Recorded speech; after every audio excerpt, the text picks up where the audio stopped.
성경 말씀을 읽겠습니다. 요한복음 12장 1절로 8절까지 말씀입니다. 요한복음 12장 1절로 8절까지 말씀입니다. 우리 교독하면서 봉독하겠습니다. 6월절 엿새 전에 예수께서 베다니에 이르시니 이곳은 예수께서 죽은 자 가운데서 살리신 나사로가 있는 곳이라. 거기서 예수를 위하여 잔치할세 마르다는 일을 하고 나사로는 예수와 함께 앉은 자 중에 있더라. 마리아는 지극히 비싼 향유 곧 순전한 나드 한 근을 가져다가 예수의 발에 붓고 자기 머리털로 그의 발을 닦으니 향유 냄새가 집에 가득하더라. 제자 중 하나로서 예수를 잡아줄 가룟 유다가 말하되 이 향유를 어찌하여 300데나리온에 팔아 가난한 자들에게 주지 아니하였느냐 하니, 이렇게 말함은 가난한 자들을 생각함이 아니요 그는 도둑이라 돈계를 맞고 거기 넣는 것을 훔쳐가미러라. 예수께서 이르시되 그를 가만두어 나의 장래할 날을 위하여 그것을 간직하게 하라. 가난한 자들은 항상 너희와 함께 있거니와 나는 항상 있지 아니하리라 하시니라. 아멘. 아멘. 다 자리에 앉으시겠습니다. 우리 옆 사람과 인사합니다. 당신은 하나님의 딸입니다. 당신은 하나님의 아들입니다. 주님의 평안이 함께 하시기를 축원합니다. 축원합니다. 네, 제가 목소리가 작은가요? 네. 예수님이 잡히시던 해 6월절 엿새 전에 예수님께서 그 전에 나사로를 살리셨던, 죽은 나사로를 살리셨던 그 베다니라는 동네를 방문하게 되셨습니다. 나사로를 살려내는 그 광경을 목격했던 사람들이 예수님이 오신다고 하니까 너무 반갑게, 너무 기쁘게 열렬히 환영을 했어요. 다른 사람들도 물론 예수님을 환영했지만 죽었다가 다시 살아난 나사로가 예수님을 다시 만나게 되었을 때 얼마나 감사하고 얼마나 기쁘고 얼마나 감격스러웠을까요? 그 오라비가 죽었다고 슬피우며 낙심하던 마리아, 또 예수님이 여기 계셨다면 우리 오라비가 죽지 않았을 텐데 하면서 그 상황에 대해서 불평했던 그 마르다가 오빠 나사로를 살려준 예수님을 다시 만나게 되었을 때 그 마음의 감사, 그 마음의 기쁨이 얼마나 대단했을까요? 나사로, 마르다, 마리아, 세 남매에게는요, 예수님이 아주 특별한 분이셨고 은인 중에 은인이었어요. 우리 오늘 말씀 2절 말씀을 다 같이 읽어보겠습니다. 시작. 거기서 예수를 위하여 잔치할세 마르다는 일을 하고 나사로는 나사로는 예수와 예수와 함께 함께 앉은 앉은 자 자 중에 중에 있더라. 있더라. 그리고 3절에는요, 마리아는 이라고 이렇게 말씀이 이어지고 있어요. 예수님이 베다니에 왔을 때 세 남매와 그 마을 사람들은 예수님을 환영하기 위해서, 예수님을 위하여 큰 잔치를 베풀게 되었습니다. 예수님만을 위한 잔치였어요. 나사로를 다시 살리신 예수님께 감사하고 그 기쁨에 함께 참여하는, 오직 예수님을 위한, 예수님만을 위한 잔치였다라고 성경은 그렇게 말해주고 있습니다. 잔치가 베풀어지고 있을 때 나사로, 마르다, 그리고 마리아 각기 다른 모습으로 잔치를 준비하고 잔치에 참여했습니다. 각각 다른 모습으로 예수님을 위한 축제의 일원이 되었습니다. 마르다는 평소와 마찬가지로 자신이 가장 잘하는 일을 합니다. 그거는 다른 것이 아니라 음식을 준비하는 일이었어요. 나사로는 예수님과 함께 상에 앉아 이야기하고 함께 먹었고 그러면서 그 잔치에 참여했어요. 그리고 마리아는 그 시대의 다른 여인들처럼 자신의 결혼 자금으로 모아두었던 그 향유, 나드한 향유 한 근을 가지고 나와서 예수님의 발에 붓고 자기의 머리털로 예수님의 발을 정성껏 닦았습니다. 그러자 향유의 향기가 잔치를 베풀고 있는 그 집에 가득했다라고 성경은 말하고 있어요. 여러분들은 이 말씀을 읽으면서 어떤 말씀이 연상이 되었을지 모르겠지만 저는요, 이 말씀을 읽으면서 예배를 연상했어요. 예수님을 위한 잔치는 곧 예배의 자리였습니다. 예수님께 감사하고 예수님을 기뻐하고 예수님을 만나고 예수님을 축하하고 또 예수님의 말씀을 듣는 자리였습니다.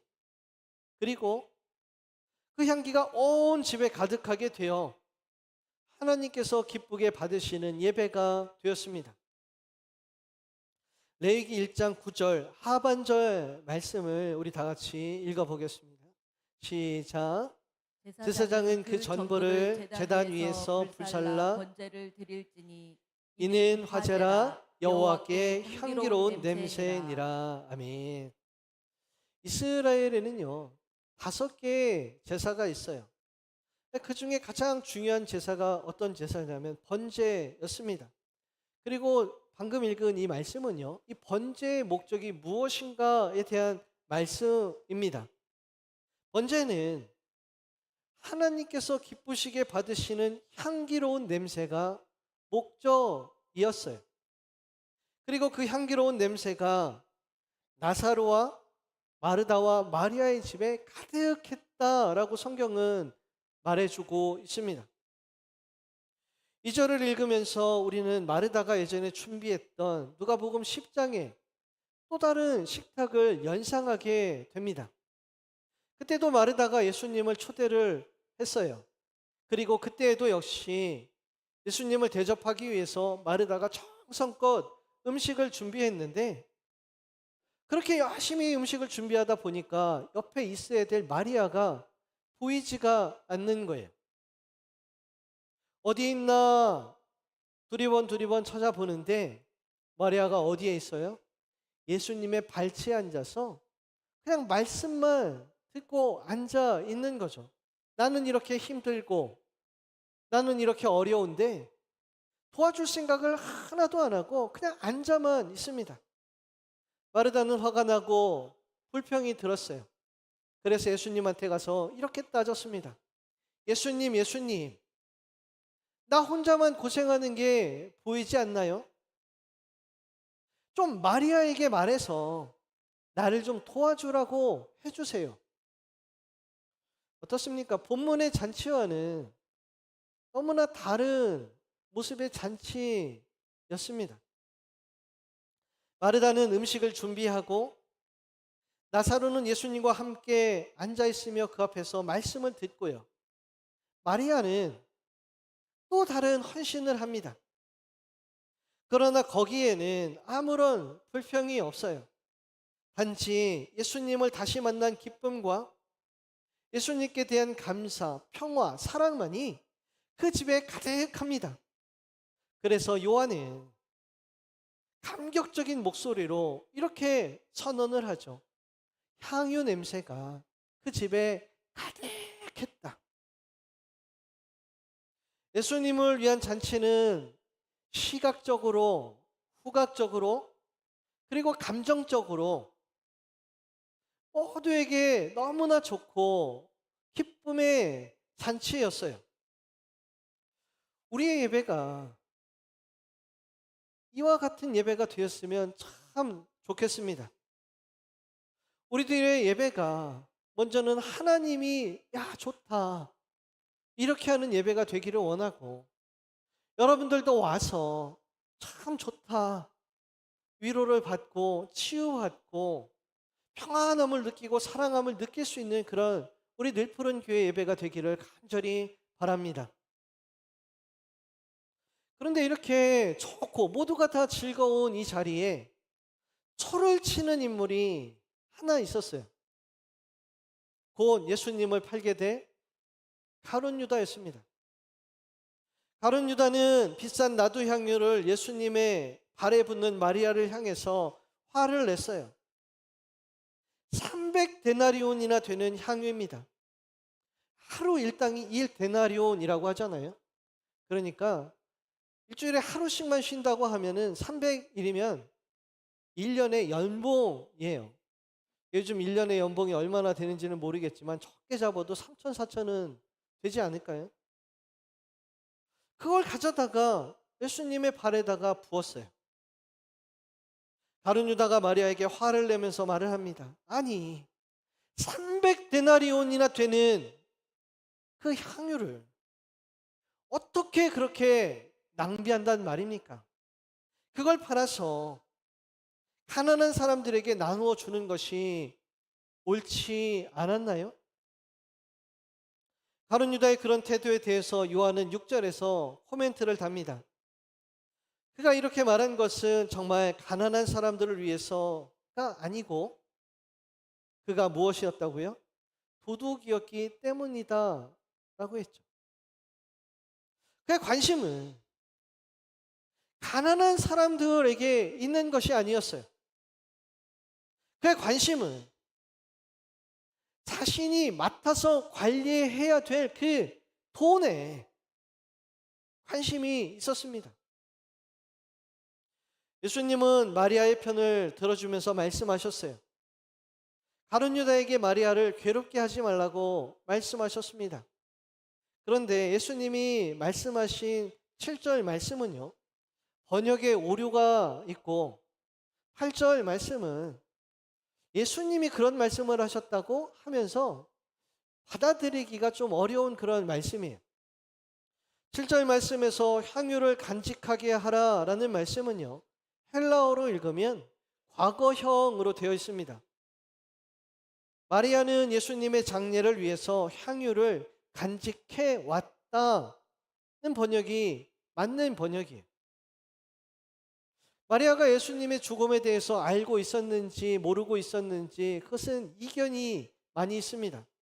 그런데 간직하다라는 이 말 속에서 우리는 비교 대상을 찾을 수가 있어요. 이 시대의 모든 여인들은 향유를 간직을 했는데 무엇을 위해서 향유를 간직을 하냐면 자신의 결혼식을 위해서 한 방울 한 방울 이 향유를 모았습니다. 하지만 마리아는 자신의 결혼식을 위해서 향유를 간직한 것이 아니었어요. 마리아는 예수님의 장례를 위해서 향유를 간직했습니다.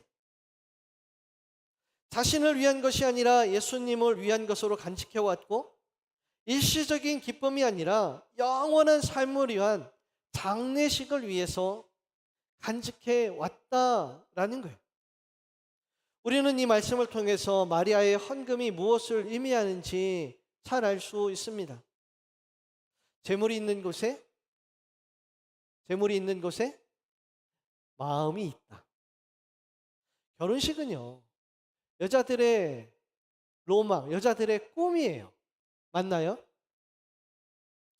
마리아의 마음은요, 모든 여자들이 꿈꾸는 그 결혼식에 그 마음이 있지 않았다라는 거죠. 마리아는 더 영원한 것을 꿈꾸고 있었어요.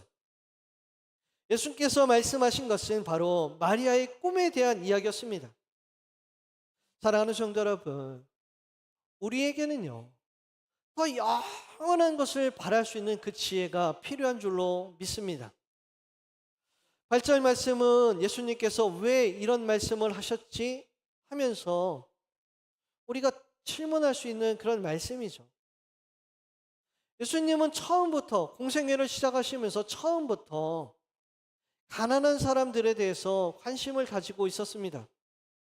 가난한 사람들, 병든 사람들, 사회적인 약자들, 이런 사람들은 항상 예수님의 관심의 대상이었죠. 심지어 팔복에서 예수님께서 8가지 복을 말씀하시면서 첫 번째 복이 뭐냐면 가난한 자들에게는 복이 있나니 이렇게 예수님께서 말씀을 시작하셨어요. 그런데 가난한 자를 도와야 한다는 가룟 유다의 합리적이고 합당한 이야기를 예수님이 반대하시고 그 향유를 낭비한 여인이 잘했다 칭찬하세요. 여러분, 교회가요, 가난한 사람들을 섬기는 일을 해야 됩니까? 하지 말아야 됩니까? 당연히 해야 되죠. 가룟 유다의 말이 맞았습니까? 틀렸습니까? 가룟 유다의 말은 맞았습니다. 예수님의 공생의 기간 행하신 일에 가룟 유다의 말은 합당한 말이었어요. 그러나 그 말을 하는 가룟 유다, 그 말을 하는 가룟 유다의 마음, 생각, 그것이 틀려 먹었다는 거예요. 예수님께서 지금 하시는 말씀은 집중에 관한 말씀이에요. 예수님에게 집중해야 할 때는 예수님에게 집중하고, 구제와 섬김에 집중해야 될 때는 구제와 섬김에 집중하라라는 말씀입니다. 긍휼히 여기는 마음도 없이 외식하는 모습으로 도둑 심보를 가지고 그렇게 구제하지 말고 진심을 다하고 마음을 다해서 사람을 섬기고 구제하라라는 말씀입니다. 우리가 정직하고 신실하게 누군가를 만나기 위해서는요, 먼저 중심을 보시는 우리 하나님 앞에서 신실해야 됩니다. 예배를 통해서 우리가 우리 하나님께 집중하고 우리 하나님 앞에서 정직하고 신실할 수 있다면 우리가 만나는 사람들에게 우리는 신실하고 정직할 수 있게 되는 거예요. 저는 본문의 이 말씀들을 통해서 몇 가지 예배의 본질을 보았고, 그래서 그 본질에 대해서 여러분들하고 나누려고 해요. 첫째는 예배 때만큼은 예수님께 집중하고 우리 하나님께 집중하자라는 겁니다. 하나님의 자녀인 우리 성도의 모든 행사, 나눔과 섬김, 봉사와 선교, 그리고 교제는 예배가 실패하면요, 그 다른 것들도 다 실패하게 되어 있어요. 성도의 신앙생활 중심에는 예배가 세워져야 합니다. 가룟 유다가 거짓을 말하고 도둑질하려고 하는 것은 예수님에게 집중하지 않았기 때문이에요. 그동안 가룟 유다는 예수님과 동행하면서 예수님의 신적인 모습들을 많이 보아왔습니다. 병든 자를 고쳤고, 무리를 걸었고, 광풍을 잔잔하게 했고, 심지어 얼마 전에는 죽은 자도 살렸고, 가장 가까운 자리에서 가룟 유다는 예수님이 하시는 말씀을 들었습니다. 하지만 그는 예수님에게 집중한 적이 없기 때문에 예수님이 누구신지도 몰랐고, 예수님께서 하신 말씀도 무슨 말씀인지 이해하지도 못했어요. 그래서 마음 중심을 하시는 예수님 앞에서 거짓말을 시도하고 있잖아요. 이 땅의 교회가 보이기 위한 섬김만 가득하고 말뿐인 섬김이 가득한 이유는 어쩌면 우리의 예배가 신실하지 못하기 때문인 것은 아닌가. 오늘 이 말씀을 통해서 돌이켜 보았으면 좋겠습니다. 가룟 유다라는 나쁜 셈에서 나온 물은 겉으로는 좋아 보이지만 가룟 유다 그 사람이 거짓된 사람이기 때문에 그에게서 나오는 물은 좋은 물이 될 수가 없었어요. 요한복음 7장 38절의 말씀을 우리 다 같이 읽어보겠습니다. 시작. 나를 믿는 자는 성경의 이름과 같이 그 배에서 생수의 강이 흘러나오리라 하시니. 예배를 통해서, 그리고 예배에 임하시는 예수님의 은혜를 통해서 나, 우리 라고 하는 셈이 깨끗해지면은요, 우리에게서 생수가 흘러가게 됩니다. 우리가 예배로 우리에게 은혜를 채울 때 우리에게서 사람을 살리고 구제하는 생명의 물이 흘러갑니다. 우리가 좋은 물을 퍼내기 위해서는요, 먼저 좋은 셈이 되어야 되고요, 그것이 우리 예배 가운데 있어야 되는 사건입니다. 두 번째 예배는 예수님을 향한 사랑이, 그리고 예수님 만남의 기쁨이 있어야 됩니다. 예수님을 위한 잔치가 향기가 가득한 식사가 된 이유는 그곳에 예수님을 향한 사랑이, 예수님을 경험한 기쁨이, 그리고 그것에 대한 감사가 그 가정에 충만했기 때문입니다. 무엇으로 주님께 드리는가 하는 것은 중요하지 않아요. 예배는 예수님을 위한 것인가 하는 것이 더욱더 중요합니다. 예수님을 향한 사랑과 예수님을 인한 기쁨이 충만하기 위해서는요, 우리에게는 감사가 있어야 되고, 감사를 위해서는 인정과 기억이 있어야 됩니다. 누가 감사하냐면 하나님께서 베푸신 은혜를 하나님께서 베푸신 은혜라고 인정하는 사람, 그리고 그것을 기억하는 사람이 하나님께 감사를 합니다. 감사하는 사람은요, 하나님께서 무엇을 주셨기 때문에, 주신 것 때문에 감사하는 것이 아니라 그것을 하나님께서 주셨다라는 것 때문에 진심으로 감사합니다. 사랑하는 성도 여러분, 우리 주님께서 주신 은혜, 그것을 통해서 주님이 나와 함께 하시는구나, 주님께서 나에게 은혜를 베푸시는구나, 그것 때문에 기뻐하고 감사할 수 있는 우리 성도들이 다 되시기를 축복합니다. 세 번째, 예배는요, 무엇을 해도 좋다라는 거예요. 단지 하지 않는 것이 나쁜 거예요. 혹은 하지 않으면서 예수님을 위해서 수고하는 일을 비난하는 것이 더 나쁜 겁니다. 마르다는 음식을 준비했고 나사로는 예수님 옆에서 말씀을 들었어요. 그리고 마리아는 자신의 평생을 예수님께 드렸습니다. 그러나 가룟 유다는 뭔가를 하고 있는 마리아를 비난했다라는 거예요. 교회에서요, 예수님을 사랑해서 드리는 모든 것이 좋습니다. 성가대여도 좋고요, 교사로 섬겨도 좋습니다. 새벽 기도에 참여해도 좋고요, 수요 예배에 와도 좋습니다. 11조를 해도 좋고요, 교회 청소라든가 몸으로 드릴 수 있는 어떤 것도, 그것이 예수님을 사랑해서 드려지는 것이라면 그것이 예배고, 그것을 우리 주님이 기뻐하세요. 예배는 주님을 위한 잔치입니다. 그러면 주님을 위해서 누군가가 잘 섬기면 우리는 그것을 칭찬해 주었으면 좋겠어요. 내가 할 수 없는 어떤 일을 누군가가 주님을 위해서 한다면 너 정말 잘하는구나, 그렇게 칭찬해 줄 수 있는 그런 우리들이 되었으면 좋겠습니다. 예수님과 함께 다니지는 않지만 예수님의 이름으로 병을 고치는 사람들이 있었어요. 그걸 보고 제자들이 시샘에서 예수님을 찾아와서 이렇게 말했습니다. 예수님, 우리와 같이 다니지도 않으면서 예수님의 이름만 빌려서 병을 고치는 사람들이 있어요. 저 사람들 그렇게 하지 못하게 예수님이 좀 금지해 주세요. 그때 예수님께서 뭐라고 말씀하시냐면요, 마가복음 9장 40절의 말씀입니다. 우리를 반대하지 않는 자는 우리를 위하는 자니라. 예수님은 예수님을 사랑해서 무엇인가를 하는 어떤 사람도 비난받는 것을 원하지 않습니다. 예배는 예수님을 사랑해서 내가 할 수 있는 어떤 것을 하는 것이 예배입니다. 사랑하는 성도 여러분, 내가 무엇을 할 수 있을까? 내가 우리 주님께 무엇을 드릴까?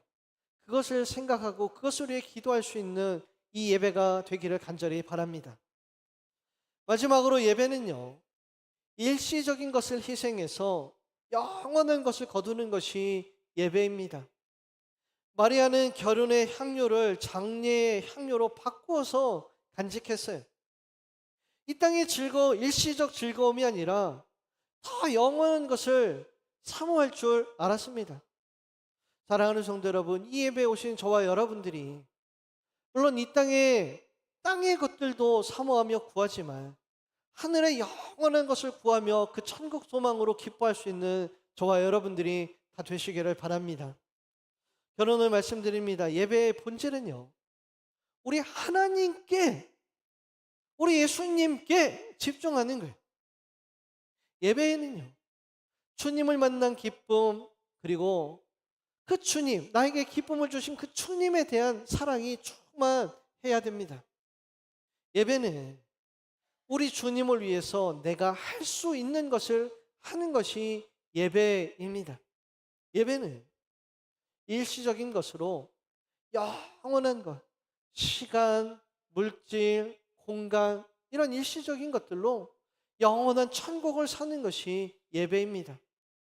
사랑하는 성도 여러분, 예배를 통해서 영생을 주시고 은혜 베푸시는 주님을 만나시고 영원한 것을 소유한 기쁨이 충만한 우리 성도들이 다 되시기를 우리 주님의 이름으로 간절히 축원합니다. 기도하겠습니다.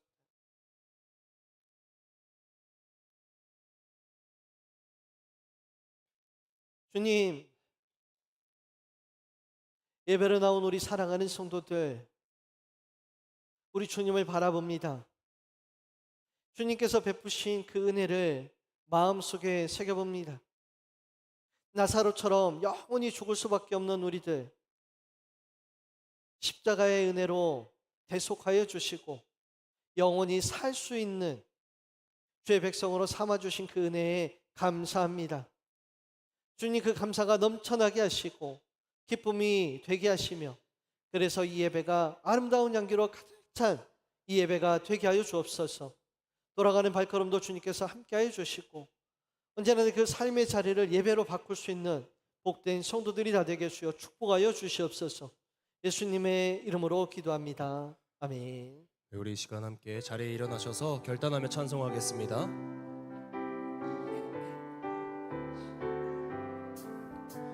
슬픈 마음 있는 사람 예수 이름 믿으며 영원토록 변함없는 기쁜 마음 얻으리. 예수의 이름은 세상의 소망이요 예수의 이름은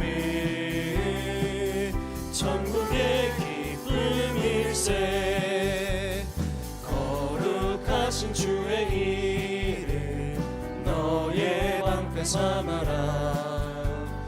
환난 시험 당할 때에 주께 기도드려라. 예수의 이름은 세상의 소망이요 예수의 이름은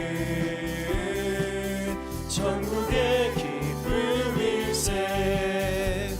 존귀하신 주의 이름 우리 기쁨 내노라. 주의 품에 안길 때에 기뻐 찬송 부르리. 예수의 이름은 세상의 소망이요 예수의 이름은 천국의 기쁨일세. 우리 갈 길 나간 후에 보좌 앞에 나아가 왕의 왕께 경배하며 면류관을 드리리. 예수의 이름은 세상의 소망이요 예수의 이름은 천국의 기쁨일세.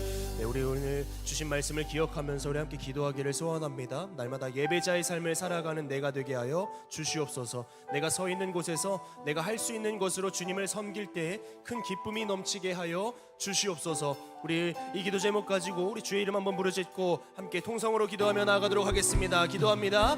주여, 주님 보여주실 말씀을 우리에게 허락하시고 날마다 우리가 주님을 인격적으로 만나는 예배자의 삶을 살아가게 하여 주시옵소서. 내가 서 있는 곳이 어디든지 누구를 만나든지 주님 내가 거저 할 수 돌아가는 있는 것으로 발걸음 주님을 없게 하여 섬길 때에 주시옵소서. 거기서부터 오는 주님 찬송과 이전을 기쁨이 찾은 우리 넘치게 사랑하는 하여 성도들이 주시옵소서. 병고침을 받게 하여 하나님을 주시옵소서. 향해 예배하는 것이 주님 이전을 찾은 우리 사랑하는 성도들이 그 마음의 위로를 받게 하여 주시옵소서. 주님 이전을 찾아 예배하는 성도들이 주님의 주님의 아버지의 손을 붙잡게 하여 주시옵소서. 주님, 이 자리에 예배드리는 성도들이 성령 충만하게 하여 주시옵소서. 주님의 은혜를 경험하고 주님의 함께하심을 기뻐할 수 있는 이 예배가 되게 하여 주시옵소서. 감사가 넘쳐나게 하여 주시옵소서. 은혜가 넘쳐나게 하여 주시옵소서. 주님 인도해 주시옵소서. 주님, 세상에서 지치고 넘어지고 상처 입은 심령들이 주님의 고쳐주심을 바라며 주님의 은혜를 바라며 주님께 채워주심을 바라며 이렇게 예배의 자리를 찾았습니다. 우리 사랑하는 성도들 거저 돌아가는 발걸음 없게 하시고 우리 하나님께서 채우시는 크신 은혜를 체험받고 돌아가는 이 예배가 되게 하여 주옵소서.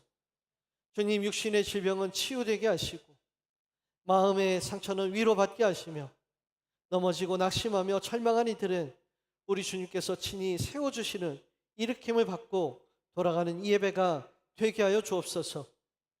지금은 우리 주 예수 그리스도의 은혜와 하나님 아버지의 크신 사랑과 성령님의 충만하심이 우리 하나님만 바라보며 예배하는 우리 사랑하는 성도들 위해 영원토록 함께 하시기를 간절히 축원하옵나이다. 아멘.